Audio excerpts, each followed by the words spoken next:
थंडी पडायला सुरुवात झालेली आहे आणि थंडीमध्ये राजकीय वातावरण मात्र चांगलंच गरम व्हायला लागले आणि या गरम होणाऱ्या वातावरणामुळं नेत्यांना घाम फुटणार हे मात्र नक्की. याचं कारण असं, कारण ग्राउंडवरती फिरत असताना किंवा ज्या पद्धतीच्या बातम्या प्रसार माध्यमांवरती किंवा वर्तमानपत्रामध्ये येत आहेत, अनेक जणांचे पक्षप्रवेश होत आहेत आणि ते धूमधडाक्यात होत आहेत. एवढंच नव्हे तर त्या पक्षाचे जे काही सोशल मीडियाचे इनबॉक्स आहेत ते सुद्धा फुल होत आहेत की आज या गावातून, या प्रभागातून हा माजी नगरसेवक, हा लोकप्रतिनिधी या गटामध्ये जात आहे.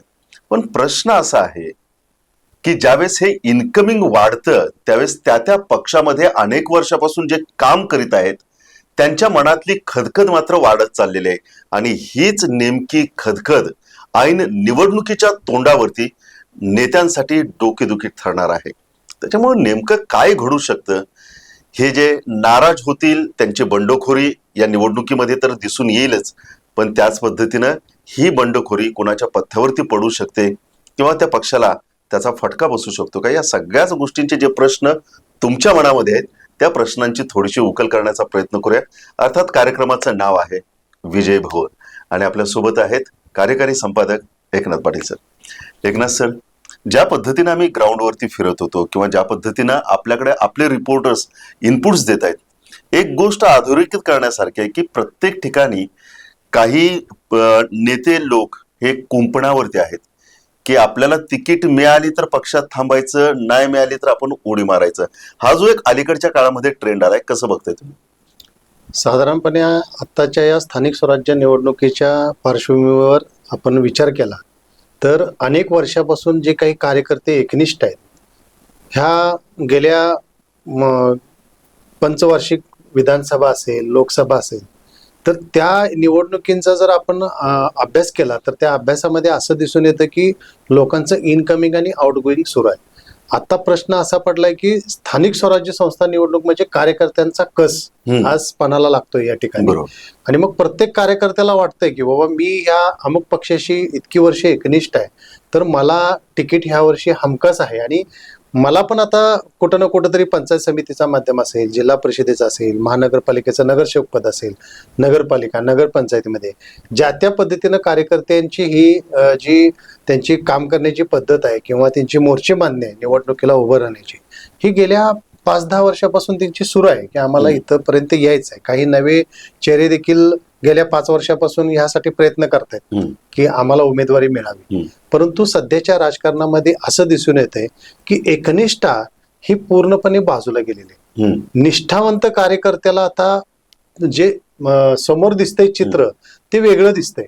म्हणजे वेगळं म्हणजे काय तर निष्ठावंताला बाजूला केला जातो आणि एखाद्या पक्षातून आलेल्या व्यक्तीला त्या ठिकाणी उमेदवारी दिली जाते. तर हे चित्र आपण इतर इलेक्शन मध्ये पाहायला मिळालेलं आहे. तर काही वेळेला विधानसभेच्या निवडणुकीच्या ज्या वेळेला सुरुवात होती प्रचाराची त्यावेळेला काही नेते मंडळींनी ह्या कार्यकर्त्यांना आश्वासन दिलेले की तुम्ही आमच्याकडे या, येणाऱ्या स्थानिक स्वराज्य संस्थेच्या निवडणुकीमध्ये आम्ही तुम्हाला उमेदवारी देतो, ही आशा त्यांना दाखवलेली आहे आणि अशा आशेवरती काही लोकांनी पक्षप्रवेश केलेले.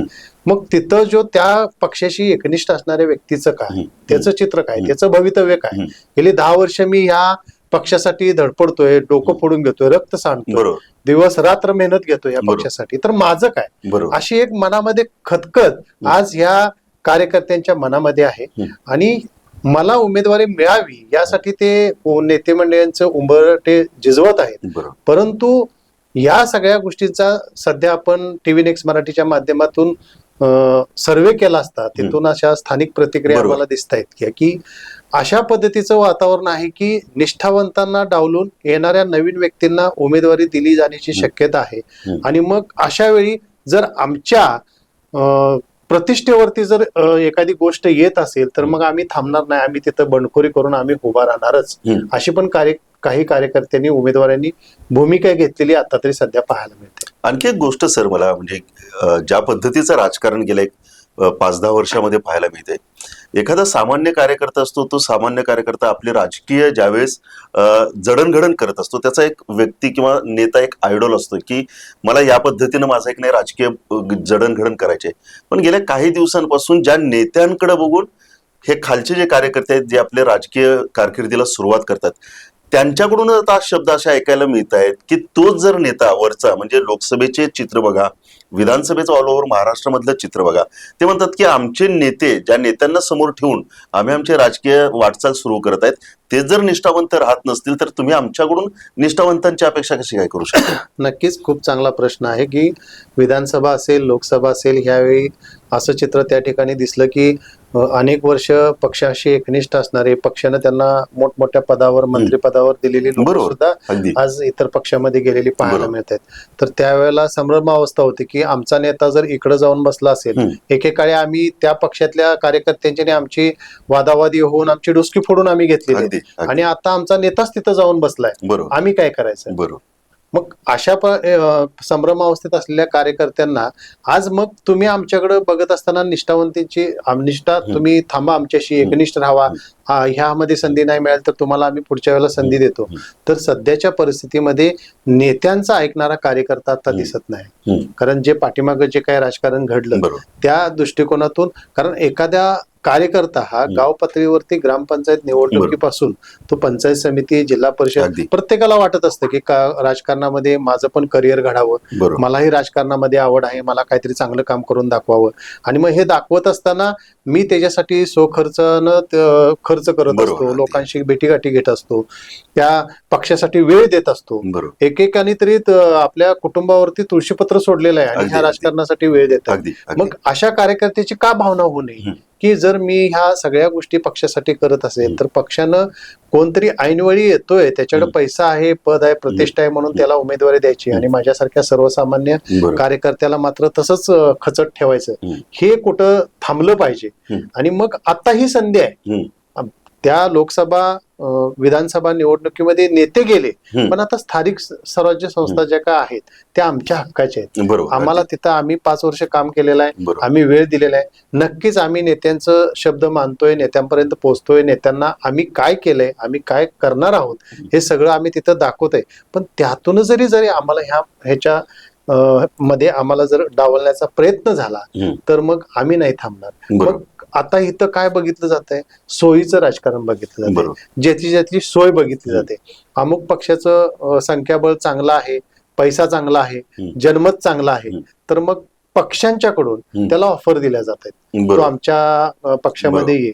किंवा असं पण काही स्तरावर ऐकायला मिळालं, आपल्या टीव्ही नेक्स्टच्या बरोबर. मराठीचे जे काही आपले टीम आहे त्या टीमकडून असं ऐकायला मिळालं की आम्हाला पक्षांकडून दबाव आहे की तुमच्याकडं 2 नंबर तुमचा काही गोष्टी घडलेल्या आहेत आणि त्या दृष्टिकोनातून आम्ही त्या फायली तुमच्या बाहेर काढेल, अशी भीती देखील काही जे उमेदवारांच्या आज तिथं ताकद दिसते त्या प्रभागामध्ये, वॉर्डमध्ये, तर त्यांना ती भीती दाखवून त्यांना आपल्या पक्षात ओढवण्याचा प्रयत्न सुद्धा मोठ्या पातळीवरती आज चालू असलेला पाहायला मिळतोय.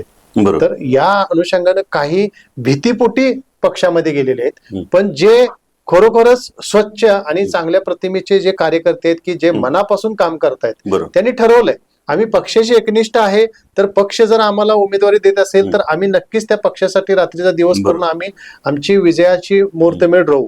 पण त्या ठिकाणी जर कुठला तरी दबाव बघून आणि कोणतरी ऐन प्रकारे समोर येऊन आमच्या मध्ये येत असेल आणि आम्हाला पाठीमागे डावलत असतील तर आम्ही थांबणार नाही, आम्ही बंडखोरी करणार, आम्ही उमेदवारी ही घोषित करणारच. आणि याचा त्रास ह्या पक्षपातीवरती लोकांना त्यावेळी होणार हे निश्चित आहे. सर, आता आपण बोललात की एक नाही काही दबाव, राजकीय दबाव सुद्धा टाकला जातो, पण ग्राउंडवरती आपण फिरत असताना, लोकांचा कानोसा घेत असताना, काही त्या ठिकाणचे एक नेते आहेत त्यांच्याशी बोलत असताना त्यांनी दबावाचं तर मान्य केलंच, पण त्याचबरोबर आणखी एक गोष्ट की आता 5 वर्ष सरकार असणार आहे सत्तेमध्ये, किंवा एक नाही विरोधी पक्ष सुद्धा एक नाही सत्तेमध्ये असेल, परंतु जर आता आम्ही नेत्यांच्या विरोधात जर भूमिका घेतली तर येणारा नेत्यांकडून जो काही फंड आहे, मग तो खासदारकीच्या माध्यमातून फंड असेल, आमदारकीच्या माध्यमातून फंड असेल, डीपीसीच्या माध्यमातून येणारा फंड असेल, मग आमच्या कुठंतरी एखादी कामं आम्ही गावाची घेऊन गेलो तर त्याला कुठंतरी कात्री लागणार, ही सुद्धा भीती त्यांच्या मनामध्ये आहे. ती भीती त्यांच्या मनामध्ये आहेच की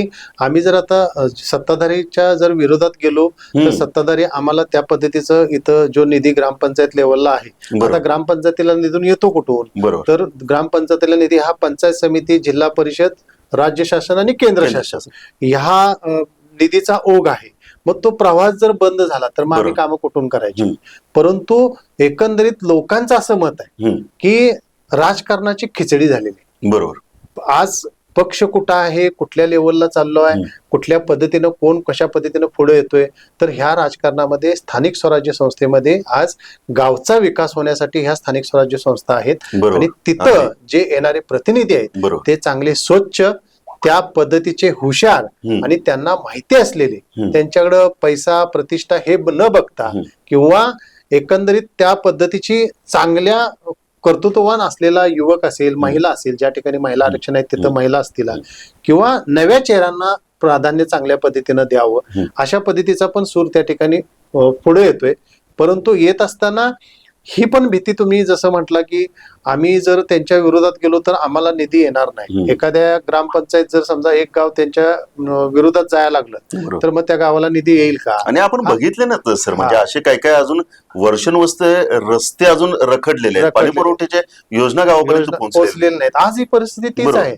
गेल्या 2022 पासून ह्या स्थानिक स्वराज्य संस्थेवरती प्रशासन आलं. त्यामुळं प्रशासन, अधिकारी आणि ग्रामस्थ हेच नातं निर्माण झालं. म्हणजे ग्रामपंचायती स्तरावरनं जिल्हा परिषद स्तरावरती अधिकाऱ्यांच्यातच फक्त विकास चालू झाला. इथं लोकप्रतिनिधी नव्हते, भांडायचं कुणाला, अधिकाऱ्यांना विचारणार कोण? त्यामुळं तसा बघायला गेलं तर आजही ग्रामीण भागामध्ये पाण्याची टंचाई आहे, गटारी स्वच्छ नाहीत, त्या ठिकाणी रस्ते जे आहेत ते उखडलेले आहेत. इलेक्शनच्या पार्श्वभूमीवर एखादा नेता जर तिथं सभा द्यायची असेल तर त्या ठिकाणी रस्ते केले जातात. आता एकंदरीत चित्र तुम्हाला पाहायला मिळतंय की नुकतीच कोल्हापूरमध्ये एक मोठा सभा झाली किंवा संपूर्ण महाराष्ट्राचं मंत्रिमंडळ कोल्हापूरमध्ये येणार होतं, तर रातोरात रस्ते झाले. आता हे रातोरात होणारे रस्ते हे त्या ताकदीचे, त्या दर्जाचे हे होणार आहेत का? नाहीत, कारण ते दुसऱ्या दिवशी उखडले गेले. बरोबर. म्हणजे एक दिवसाची सोय का तर मंत्रिमंडळ येणार आहे, अशानं हा विकास होणार नाही. त्यामुळं स्थानिक स्वराज्य संस्थेमध्ये जे काही आपण ह्या कार्यक्रमाच्या माध्यमातून पाहतोय की जे स्थानिक स्वराज्य संस्थेमध्ये येणारे उमेदवार आहेत त्यांच्यासमोर बंडखोरी हे होणारच. त्यांच्यासमोर ही पण भीती आहे की आम्हाला उमेदवारी भेटते का नाही भेटते. आता सध्या या सगळ्या घडामोडीवरती बैठका सुरू आहेत पक्ष पातळीवरती की कुणाला उमेदवारी द्यायची, मुलाखती सुरू आहेत. तुमचं कशा पद्धतीचं काम आहे, तुमचं जनमत किती आहे, तुम्ही किती वर्षापासून यासाठी प्रयत्न करतायत, तुम्ही पुढे येऊन काय करणार आहात, पक्षासाठी काय करणार आहात, असा पण आता प्रश्न विचारला जातोय की तुम्ही आज ह्या पक्षात आहात, निवडून आल्यानंतर दुसऱ्या पक्षात तुम्ही जाणार का, असे सुद्धा प्रश्न आता गमतीशीर तुम्हाला पाहायला ह्या इंटरव्ह्यू मध्ये मिळतायत. पण एकंदरीत तसा विचार करायला गेला तर स्थानिक स्वराज्य संस्थेमध्ये आज जी परिस्थिती आहे ती बंडखोरीची जास्त आहे, अशा पद्धतीचं चित्र तरी सध्या दिसतंय. सर, आणखी एक शेवटचाच प्रश्न आहे आणि तो असा, तो म्हणजे की प्रत्येक नेता म्हणजे काही नेते अपवादात्मक सुद्धा आहेत की ते कार्यकर्त्यांना सुद्धा संधी देतात, परंतु बहुतांशी जर टक्केवारी जर काढली आपण तर मी माझ्यानंतर माझ्या घरात हेच पद राहायला पाहिजे, अगदी ग्रामपंचायत सदस्यापासून सरपंच पदापासून अगदी वरच्या स्तरापर्यंत सगळी पदं माझ्याच घरात राहायला पाहिजेत, हा जो एक ट्रेंड अलीकडच्या काळामध्ये, कारण ज्या पद्धतीचा आपण काही गोष्टींचा अभ्यास करीत आहोत, काही गोष्टींचे आराखडे मांडत आहोत, नगरपंचायतीच्या माध्यमातून, झेडपीच्या माध्यमातून काही गोष्टी एक सातत्यानं समोर येत आहेत की नेत्याचा मुलगा, नेत्याचा पुतण्या, नेत्याची सूनबाई, नेत्याची पत्नी, जिथं जिथं आपली सोय करता येईल तिथं तिथं आपली सोय करता येत. आणि ही सुद्धा खदखद म्हणजे सरंजामशाही पद्धत जी एक अवतरायला दिसते, लोकशाहीमध्ये सरंजाम पद्धती, याची सुद्धा खदखद एक जाणवत आहे. नक्कीच. आता जर ह्या सगळ्या गोष्टींचा विचार केला तर तुम्हाला पाहायला मिळते की घराणेशाही चालू आहे. बरोबर. आता घराणेशाही म्हणजे काय, आमदारांचा मुलगाच खाली तो कुठल्या ना कुठल्या तरी माध्यमातून एखाद्या संस्थेचा संचालक, एखाद्या स्थानिक स्वराज्य संस्थेचा जिल्हा परिषदेचा अध्यक्ष, अशा पद्धतीचे एक ट्रेंड सुरू आहे आणि पूर्वीपासून सुरू आहे की घराणेशाही पद्धतीनं हा सगळं राजकीय एक त्यांचा वाटचाल सुरू असलेली पाहायला मिळते. परंतु हे अतिशय वाईट आणि दयनीय म्हणायला काही हरकत नाही, कारण कार्यकर्ता हा कार्यकर्ताच राहिलाय. कार्यकर्त्याचं दुखणं, कार्यकर्त्याची इच्छा, आकांक्षा, स्वप्न हे बघितलं गेलं जात नाही. इथं काय बघितलं जातं हम्म. तर मी माझ्यानंतर माझा मुलगा, बरोबर. म्हणजे आता साधारणपणे म्हणजे आपण ज्या गोष्टीचा विचार करतोय महाराष्ट्राच्या राजकारणामध्ये तसं बघायला गेलं, हे काही नेते अपवाद सोडले बरोबर. तर तुम्ही त्यांचे संपूर्ण घराणेशाही हे राजकारणामध्ये तुम्हाला पाहायला अगदी. मिळेल. आणि मग या सगळ्या ह्याच्यामध्ये कार्यकर्त्यानं काय करायचं, मी 10 वर्ष 15 वर्ष 20 वर्ष 25 वर्ष मी एखाद्या पक्षाचा झेंडा घेऊन हातामध्ये मिरवतोय, पण मला काय दिलं, बरोबर. मला पक्षानं काय दिलं. बरोबर. आणि मग आज ही वेळ आली त्यांच्यावरती, आज जागे खरोखर ह्या सगळ्या राजकारणाच्या एकंदरीत अभ्यासावरून असं चित्र दिसते की कार्यकर्ता आज जागा झालाय, आज मतदार जागा झालाय. परंतु प्रश्न असा आहे, सहकारामध्ये ऐन कैन प्रकारे काही संस्थांमध्ये कार्यकर्ते नोकरीला आहे, पण त्यांना वाटतंय की हे नाही घडलं पाहिजे, हे चुकीचं आहे, पण त्यांच्या समोर पर्याय नाही, त्यामुळे तिथं त्यांना जावंच लागतं. मग कार्यकर्त्यांचा विचार केला जात नाही. राजकीय लोकांना माहित आहे कार्यकर्ते हा कुठं जात नाही, हा आपल्या संस्थेमध्ये नोकरीला आहे, त्याला गृहीतच धरले, गृहीतच धरले, माझ्या इथं त्यानं येऊन मलाच थांब धरायला पाहिजे, माझ्याच ठिकाणी त्यानं मतदान केलं पाहिजे, कारण तो कुठं जाऊ शकत नाही. आणि तसा काही गेला तर काही ठिकाणी तिथून नोकरीवरनं काढलेल्या घटना सुद्धा आज पाहायला मिळत आहेत. त्यामुळं कार्यकर्त्यांच्या मनामध्ये एक ती मोठी भीती आहे. त्यामुळे कार्यकर्ता हा कार्यकर्ताच राहिलाय. नेते मंडळींची जी आहेत ती त्यांचीच ही परंपरा सगळीकडे चालू दिसते. स्थानिक स्वराज्य संस्थेमध्ये जर तुम्हाला चित्र बघायला गेलं की मुद्दा खूप महत्वाचा आहे की बऱ्यापैकी आज लीडवर जी लोक आहेत ती राजकीय लोकांचे वारसदार आहेत. दुसरी गोष्ट, 2 नंबरची फळी, 2 नंबरची फळी म्हणजे काय, 2 नंबरचा व्यवसाय करणारी फळी ही आज तिथं लेबल लावून आहे. म्हणजे अतिशय चुकीच्या पद्धतीनं घडते असं म्हणायला पण काय हरकत नाही. पण एखादा मेकॅनिकल इंजिनियर असेल, हुशार असेल, चांगल्या पद्धतीचं त्याचं कार्य असेल, त्याला डावलला जातोय. परंतु ज्याचे मटकेचे व्यवसाय आहेत, जुगार आहेत, क्लब्स आहेत, अशी लोक मात्र नगरपालिका महानगरपालिकेच्या ह्याच्यामध्ये जिल्हा परिषद मध्ये उमेदवारीसाठी आता नेत्यांच्या अवतीभोवती फिरताना पाहायला मिळते.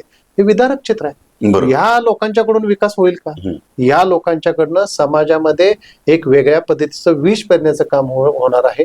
त्यामुळं जनतेला पर्याय राहत नाही. पक्षाकडनं उमेदवारी दिली तर तिथं मतदान करावं लागतंय. त्यामुळं नेते मंडळी सुद्धा आज पक्ष तुम्ही बघितलाच पाहिजे, तुमची सत्ता बघितलीच पाहिजे, परंतु उमेदवारी देताना त्या व्यक्तीचं चारित्र्य, त्याचं बॅकग्राऊंड काय आहे हे बघणं सुद्धा तितकंच महत्वाचं वाटतंय. कारण तुम्ही आज कार्यकर्ता जगवला तर तुमचा पक्ष जगवणार. आज तुम्ही एखाद्या व्यासपीठावर आला, सभेमध्ये सांगता कार्यकर्ते म्हणजे माझं सर्वस्वी आहे, कार्यकर्त्यामुळेच आम्ही इथं आहोत, मग इलेक्शनच्या वेळेला हा कार्यकर्ता जातो कुठं? याचा प्रश्न तुम्ही कधी विचार केलाय का यांनी? इलेक्शनच्या वेळी तुम्हाला कार्यकर्ता दिसत नाही. मग आज ही संधी आहे स्थानिक स्वराज्य संस्थेमध्ये. आज कार्यकर्ता ग्रामपंचायतीपासून असो, पंचायत समिती असो, जिल्हा परिषद असो, महानगरपालिका असो, नगरपालिका असो, नगरपंचायतीमध्ये असो, आज कार्यकर्त्यांना संधी दिली पाहिजे आणि ती नेते मंडळींनी द्यावी, अशा पद्धतीचं एक जनमत आज समोर येते. अगदीच. तर विजय भाऊ, या कार्यक्रमामध्ये आपण असे सडेतोड तुमच्या मनातले प्रश्न तुमच्यापर्यंत आपण पोहोचवणार आहोत, त्या प्रश्नांना वाचा फोडणार आहोत. आणि आज होतं ते म्हणजे की ही जी बंडखोरी होणार आहे, या बंडखोरीचा अंडर करंट जे नेते लोक टीव्ही नेक्स्ट मराठीवरती विजय भाऊ हा कार्यक्रम पाहत असतील, नेते हो, लक्षात घ्या, एक अंडर करंट हा एक जाणवत आहे की यावेळेस आम्हाला जर डावललं, आमची निष्ठा जर डावललीत तर काहीतरी विपरीत घडू शकतं. सगळ्यात महत्वाची गोष्ट, या कार्यक्रमाचं कन्क्लुजन करत असताना कौन बनेगा करोडपतीमध्ये कार्यक्रम चालू होता आणि एका प्रतीत यश मिळवलेल्या व्यक्तीनं खूप चांगली रक्कम जिंकली होती आणि त्याच्याकडे अनेक पर्याय शिल्लक होते. त्यावेळेस होस्ट करणारे अभिनेते अमिताभ बच्चन म्हणाले की तुम्ही आता जवळपास करोड रुपयाच्या प्रश्नापर्यंत आलाय, पुढचा प्रश्न मी तुम्हाला विचारतो. त्यावेळेस त्या हॉटसीट वरती बसलेल्या व्यक्तीने म्हणाला, सर मला हा खेळ ट्विट करायचा आहे. अमिताभ बच्चन म्हणाले की अहो, तुमच्यासमोर करोडो रुपयांचा प्रश्न आहे, तुम्ही का ट्विट करताय? त्यांना दिलेलं उत्तर खूप महत्वाचं आहे. तो असं म्हणाला की कुठं थांबायचं हे ज्या माणसाला कळतं त्या माणसाचं जीवन सार्थकी होतं. अमिताभ बच्चननी विचारलं, हे कसं काय तुम्ही म्हणता? ते म्हणालेत की मी जर हा खेळ खेळत राहिलो तर बाकीचे जे 9 जण या खेळाच्या प्रतीक्षेमध्ये आहेत, त्याचं कुणाचं तरी एक स्वप्न आहे की मला काहीतरी या पैशातून काहीतरी उभा करायचं आहे. मी जर खेळत राहिलो तर कदाचित त्याला संधी मिळणार नाही, त्याच्यामुळे मी ट्विट करतोय. त्यानं ते ट्विट केलं, फास्टेस्ट फिंगर झाली, त्याच्यामध्ये एका मुलीला संधी मिळाली, ते हॉटसीट वरती आली.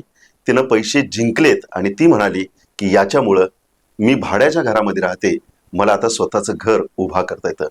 ज्यावेळेस कुठं थांबायचं हे ज्याला कळतं त्याच्या आयुष्याचं सार्थक होतं. मला माहित नाही की नेते लोकांना हे कितपत कळत असेल, पण एक मात्र नक्की की 25-25 वर्ष उभं आयुष्य जो कार्यकर्ता पक्षासाठी नेत्यावरती आपलं सगळं सर्वस्व उधळून देतोय, तो या निवडणुकीमध्ये मात्र एका वेगळ्या भूमिकेच्या मध्ये तयार येत आहोत. तर असंच तुम्ही पाहत राहा विजय भव. उद्याच्या कार्यक्रमामध्ये एक नवीन विषय जो तुमच्या मनामध्ये आहे, तो आपण घेऊन येतोय. आणि महत्वाची गोष्ट, हा कार्यक्रम बघितल्यानंतर या कार्यक्रमाच्या बाबतीमध्ये किंवा आजच्या विषयाच्या अनुषंगाने तुमच्या कमेंट्स द्यायला मात्र जरूर तुम्ही विसरू नका. तुर्तास आपण इथंच थांबतोय. पाहत राहा टीव्ही नेक्स्ट मराठीचा कार्यक्रम विजय भव.